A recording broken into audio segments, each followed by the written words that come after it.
Etv Uganda, Word XP is my name. Thank you so much for watching yonna jemusinzira okuba nti mutulaba mwebale nnyo mwebalire ddala. Nchali ne muganda wange Abudu yekolera wherever I watch from. Thank you. Mwebale tugoberera mwebale kutulaba abo boli mupya kindly subscribe. After subscribing click on the bell notification button oberenga ofuna buli kimu kye tuteekayo buli kimu omukulu tata neera nkwaniriza nange nsanyuse okukomawo ku Etv omulundi omulala neera mwenna abawagizi abalaba Etv abanfollowingidde emyaka gyonna nze ekikomeko Abdu yekolera the number one music analyst in Uganda towakana abanjagala okumanya ebisingawo kuba mu wiiki eno mbaako nammwe omulundi gumu so mugende ku page yange yekolera music analyst mujja kuba munfunira ddala bulungi Instagram yekolera official. Okay. Yeah. Kati nekintu ensonga jinjagala twogereko. Last week atwali wano ne twogerako ku nsonga ya muganda waffe atuva ku maaso radio. May his soul rest in peace. Twali ne twogerako abantu bonna nga wigedi yabali nnyo ku maaso. But nobody came out okugera ku Weasel n'agamba oba radio yali ayimba bulungi but still without Weasel we would have tetwali badde na radio abantu gwe baali. Because musically njagala ndowooza nkutwaleko emabega because ab'otunuulira radio there was Weasel before radio era n'erinnya lyaliwo okusookera ddala yali Weasel. I think Weasel y'omu ku bayimbi abatono ennyo ku myaka gye nga muto nnyo ng'akyali mu ssomero yafulumya album 2004. Was it 2004? Yeah. 2000. Bagita Nsula Nkola. Not Nakujali? It was Nsula Nkola. Nakujali was later on. At Yalina album. Nsula Nkola. Tape weyo. Kuba ebiserebe yali tape. Gundi ye yajigula omugenzi kasiwukira. Enyimba album yaliko enyimba mukaaga. Eza Weasel. Ne kuberako enyimba 2 eza muganda we Palaso. Ebiseera ebyo yali yeyita Pious Lizard. Palaso, yeah, Pious Lizard by then. Why are people not giving credit to Weasel? Abantu lwaki bayisa mu Weasel amaaso bagamba, you know, radio bwe yafane bamuyisamu amaaso okuyimba tajja kusobola tajja kukola kino oli abadde amuwaniridde. Do you think Weasel is not worth okubeera kyali n'okumuwa credit olwekyo kyonna kye yatuukako ne munne bwe baali bayimba? First of all twalinako ku radio before radio and Weasel. Yeah. Nga temwamuwa attention mwajiwa radio and Weasel mwabanyoma Weasel. Ekyokulaba Uganda bayina ekintu kye bazimba mu bwongo bwabwe ekyokwagala emirambo kyakana basezi. Uganda kyakabaki. They want the dead. Bagala nnyo emirambo. Olwaleero nze ndowooza engeri radio gyatakyatuwulira gye yafa tetulina nnyo mmukuliriza. Tetulina nnyo muwana because takyalina mukisa gutuwulira. Ate nze ndowooza twaliwanye nnyo ne yasigala ekisooka ne tumugumya ne tumulaga nti twasiima. Abangamba nti Weasel yali tasobola kubaawo awatali radio. Okay, oba osanga kisoboka. Naye temwerabira Weasel yakubako ku hit nga yali radio before they came together. Yeah. Era nga bw'ogambye nti tape yagitonzaani yalina Zidorini, Nsula Nkola, yalina Muwambye. Lwaki temwayagala radio eyayimba lwaki temwayagala radio eyayimba njagala ddagala? Lwaki temwayagala radio eyayimba Sweet Lady? Lwaki mwayagala nnyo radio and Weasel abakuba nakudata? Should I give you some information? Okimanyi nti Weasel yeyayimba Dorotia, yeyayiya Dorotia? Sikimanyi saanyo. The original version. The original version eya Dorotia yali ya Weasel Maniza. Abalaba Etv Uganda, I would like to give you this information. Kati oluyimba olwo era in fact lwaliro lwakyankalanyizaamuko ne muganda we Chameleon. Oluyimba olwo Chameleon yaluwulira n'alwagala. Weasel yalina girlfriend by then nga bamuyita Doreen. Doreen gwe yayimbira oluyimba olwo Dorotia. Yayimba nyimba 2 yasooka nayimba Doreen. Ine nayimba Doreen. Doreen ye wange ye mulungi gwe nunze. Kati aleeta Dorotia Chameleon alwagala. ayogera naye balukyusa kati ennyimba bbiri zibeera mu circulation olwa Weasel n'olwa Chameleon munene ate ng'olwa Chameleon lwo lwayitawo mangu ebiseera ejjukira tewali video nga kayimba kasitooka fulumya ndawusi n'akafuna ne kagendayo ng'ekintu kikoze eki eyo Weasel gwe banyooma so eyo Weasel gwe banyooma nti Chameleon tuyinza okugamba yali amubyeko ku luyimba newankubadde it was a very big battle by then lwakuba nti baamala Chameleon yamala n'amuzza eno n'amukolera mu music you know by then Chameleon yali akola waliyo Nailand ng'ekyali wano abasinga tebamanyiwo najja nankuuma nga tanagenda Nyanama so something like that so mu mbeera eyo music n'abanga atambula bwatyo so I just wanted to give people information nti omuntu gwe banyooma so ekirala bannayuganda balinga obwana obuto emmere bwe bule wakanga enjala ebuluma nga teriiwo muntamu bukyawa maama because tebumanyi mitendera muyitibwamu kufuna ki mmere bo bumanyi olwokuba maama yagifumba yaleeta ki emmere that's why ne bwe bumala okulya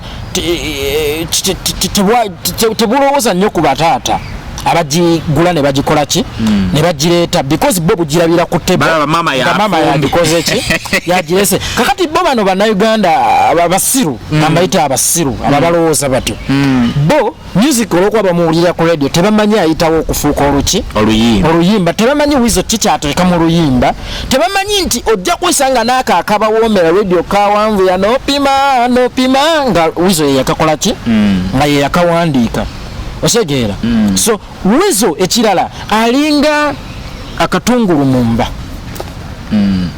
bekataba munva oyinza obutakimanya nnyo nti teziwoomi wabula bwe kabaamu lwomanyi obuwoomi bw'enva ezo mwabanyoma Weasel manizo mumanyi ekintu kimu nti radio yali akozeko ku music ng'agezaako kaŋŋamba okwekutula ku Weasel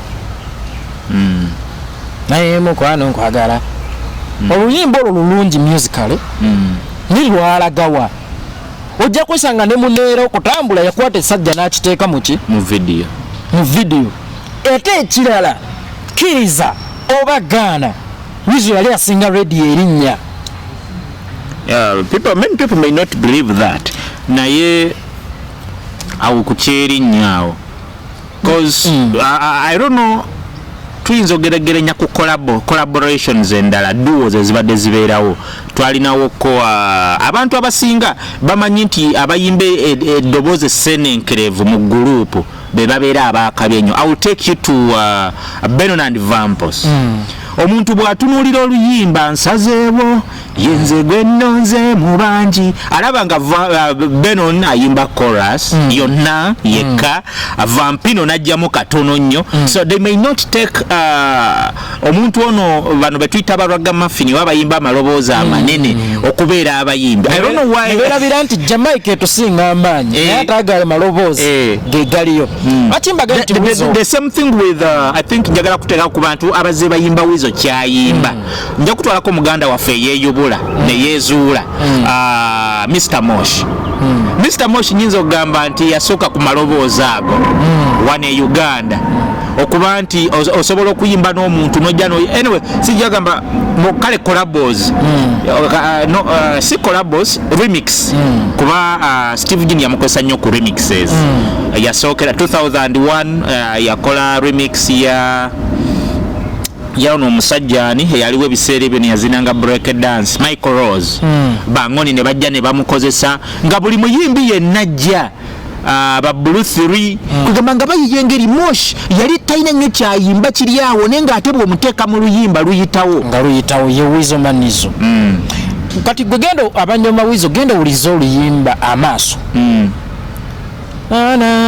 life and palaso okimanyi nti akakantu akakatone ennyo gwe kootamanya ate ke katonda oluyimba olwo the song becomes more big gwe kootayinza kumanya kubamanyi music bakimanyi nti akakatono ke kagrabinga attention y'abantu bawuliriza oluyimba lwonna Weasel asinga radio erinnya mbadde nkunnyonnyola nti gwe munnayuganda akiwakana mwenna mukimanyi nti okunnyonnyola Radio and Weasel ng'oyise mu bufunze bawizo baleese akapya bawizo bagenze mu PET bawizo bagenze e Bulaaya bawizo bakoze ne Blue3 bawizo bakoze bwe bagamba radio yalandira ku Weasel of course okudda engulu cause yali akuba music we ne music wa radio nyinza okugamba yalinga wa muyi yalina gyakoma music nga tasobola kujja mu bavubuka nola yimba bulungi ne music we alina bagatta bintu bibiri nti radio music we yali wa abantu ba corporate batulala nga tajja kusala nnyo genda wa mu bavubuka kakati Weasel najja n'ateekamu ekirungu ekiwoomya omwenge nti Weasel bw'ateekamu kakati naawe abadde atudde ngolooza nti n'oyimuka okyegeera oyo ye Weasel ki manizo ate era singa Weasel yali yafa singa era ne radio tastandinze it would be the same time njakulizaayo ku duo zebadde zikola Peter Miles and mention balekera okukolagana bonna Peter Miles n'agwa naye nga tuyinza okulaba nga Peter Miles ye yali buli kimu babalowooza omanyi bwe mubeera nga mukola n'omuntu olw'okuba abantu bakkubira nnyo enduulu olowooza nti oli talina kyakwongerako naye ng'ekyamazima alina kyakukola ki kyakwongerako nze kambawo ekya Bobi Wine ne Butcherman Bobi Wine ng'akyali ne Butcherman Bobi Wine yagenda ng'otuuka ku stage nga Butcherman amaze okulomansinga erinnya Bobi Wine nga liidde abawagizi nga bakoze eki abaweeweese bayidde Bobi Wine ajja akuba kiwedde Bobi Wine mu biseera bya Butcherman mujjukire nnyo introduction ez'ekijamaica ze yakubanga mwaddamu ziwulira nga Butcherman agenze n'omuntu gw'olaba nga atalina mugaso aba n'omuki n'omugaso naye era abantu abavuma Weasel manizo just basezi nti baagala nnyo emiki emirambo ate bannayuganda mulekerawo okusirika kw'omuntu okutwala for granted Weasel olw'okuba bambi ye musirise nti abadde nga teyeemulisa ebbanga lyonna by the way Weasel mukisirise natural kakati bo tebalowooza nti muki munafu ekirala era singa Weasel ye yali yafa singa ne radio takola ki tayimiridde kubanga abantu babawa attention nga radio and ki Weasel nebyo radio bye yali aliko mbu simanya njagala kweyubula simanyanga biki yali tajja bisobola olaba oluyimba olulungi ennyo nga neera wakwata omusajja n'omussa mu video n'okuba oluyimba niwe yawe muno yakola ne songs terwagana bannayuganda mulumanyi mulowooza terwali lulungi lwalina ekyali kibulamu bakiyita akatungulu ke bayita Weasel manizo so should we say abantu bannayuganda ebbanga Weasel lyayimbidde music gwabawadde musically bannayuganda balina kyebabanja Weasel tebamubanja naye bapretendinga tebannamanya mugaso gwe because tannafa so balinda afe bagambe yali wakayimba naye bana abantu bano tubawaaneko nga bakyaliwo they need to be appreciated titulina kyetubanja Radio and Weasel abaana abo bakola personally I give Weasel gratitude muwanyo ekitiibwa muganda bwesooka weebuuze olowooza nti engabana yali etya teyali 50-50 ababiri apo singoli yali asinga oyimba yandibadde afune yali badde atwala na night omanyi lwaki Weasel at one time nze nemwenyumirizaamu Weasel ne muganda wange Palaso ne bakeleva gye bonna bajja bayimbanga Chameleon mu kutandika okuyimba era waliwo zino award eza Pearl of Africa Awards 2003 2004 zaali mu nyonyawo bayita in fact bayita Chameleon teyaliwo baintroducinga waliwo MC bayali Mitch Egwanga yali ku sanyu yalinga ku sanyu oyo bajja ne bagamba yanga Chameleon is called kugamba nga bamuintroducinga ebiseera ebyo kugamba najja n'abakuba nakujali ebiseera ebyo so naye advantage gye yafuna nti yagezaako beeyubula olaba nti Palasita Kayimba Chameleon Weasel yakyusa nafuna kitegere ekintu ekyo nafuna new identity Palaso nafuna new identity ekyasula baganda ba Bobi Wine ekyasula baganda ba Bobi Wine kwagala kubeera nga Bobi Wine mekewa yene banja mane owulira ne amanya n'okuyimba bagala kuyimba nga ki naye ate baganda ba Chameleon okuva ku mugenzi omuto bonna olaba nga tekuliya ye yajja kubaraga ye yajjirije tabirimu what amuses abaana abo tubawe ku kitiibwa Weasel oyo simanyi lwaki wakyaliyo bannayuganda ababuyabuya abagamba tamanyi tasobola because bo tebamanyi kambuze ekibuuzo radio yali wamanyi okusinga Buju Banton olwokuba yalina eddoboozi eddungi okusinga Buju bwoba ogamba nti bwoba okkiriza nti Buju asinga radio yamaanyi ate kkiriza nti Weasel musajja kuba kyekimu ne baki ne bali omuyimbi omulungi tetukipimira ku ddoboozi lyokka buki bw'oteeka mu music influence obusika omuntu oba oganye swiiti okujja kanjivuga enjira ze ntinda amafuta ngalina gamala okuva ejjinja tekanyuma kale Weasel oba abamu kuba style gye batategeera kubatamutegeera kale yajjira nnyo mu luzungu kati ate abamu tebamanyi tebabitegeera bulungi kati Weasel radio yajjanga ne buvaasi nyamba nti wene nawe oli kati oli yajjanga kubaka walanga mu Jamaica abagamba Rasta nnyo bayinza okubategeera luzungu ate nga tebamanyi nti ne music lulimi nti tusobola kukitegeerera mu ngeri eri omuntu ozina luyimba lwonna bwawanceke kyatwabazina wano kale bayinza okuba kyebalakinga mu Weasel manizo so do you okiwagira kya Weasel okuba nti akyayagala okukakasa abantu aleeta music omupya tayina kyatugamba byonna wabikola Weasel taina pressure gyalina kubeerako music wali gwasobola oyimba paka lwaliva mu watusavinga emyaka 10 mwaka ku mwaka banne tukyayina ennyonta Weasel yetandika oyimba 2000 ngeza bugeza tubale Radio and Weasel mwatusavinga emyaka 10 buli mwezi nga mutuwa hit bana abakyakubanja hit baawukuuka in fact okimanyi nti Weasel y'omu ku bayimbi abatono ennyo ne bw'aba ayimbye kati Weasel nyimba alina hit eziwere 10 oba omukaaga kale ze yayimba nga tannasisinkana nga tebatandika kuyimba na radio ate nga abayimbi abamu tubalina ababaddewo emyaka 10 naye bw'omusaba hit ye atandika kwetakula kati nti okumanya abantu babadde nga mu magrupu ago nga balinamu abantu be banyooma mujjukira Bulufiri mujjukira bulungi nti Kasindi ke kasembangayo akiririani bwe kimaloko amutima gwange nkubuuliridde naye kwe munange towuliriza Jackie Chandiro najja yasooka yakukola atyo nga Kasindi ke kasembayo excuse me nga Kasindi ke kasembayo eri emabega saagala otuuko kwejjusa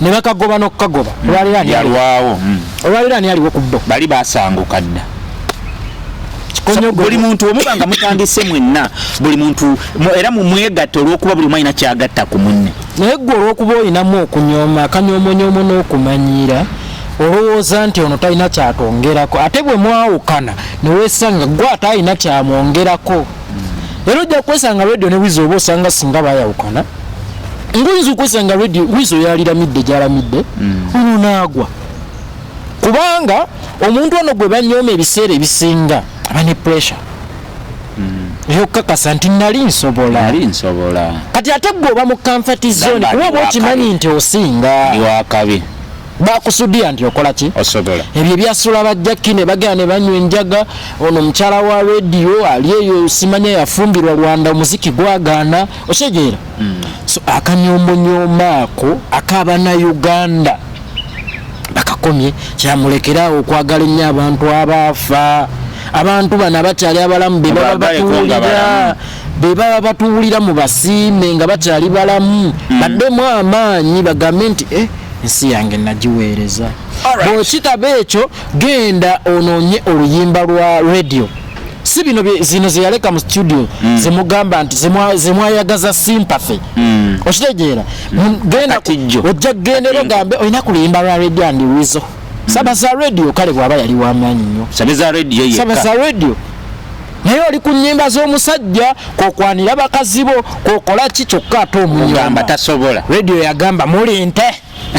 All right, Etv Uganda, what XP is my name. It's been a beautiful day with my brother here. Abdu yekoleranga tugezako kuwayawaya mpola things that have been there in the week. Tuitaitamu mpola. Thank you so much for watching whatever you watch from. If you're new here, kindly subscribe. After subscribing, click on the bell notification button. Awujja kubanga ofuna buli kimu kyoteka. Mwebali nnyo kutugoberera, mwebali nnyo kutulaba. Aaron Bobo on camera. Thank you so much. Muganda wange. Abantu inacho bagamba. Salute. Okay, thank you so much for watching.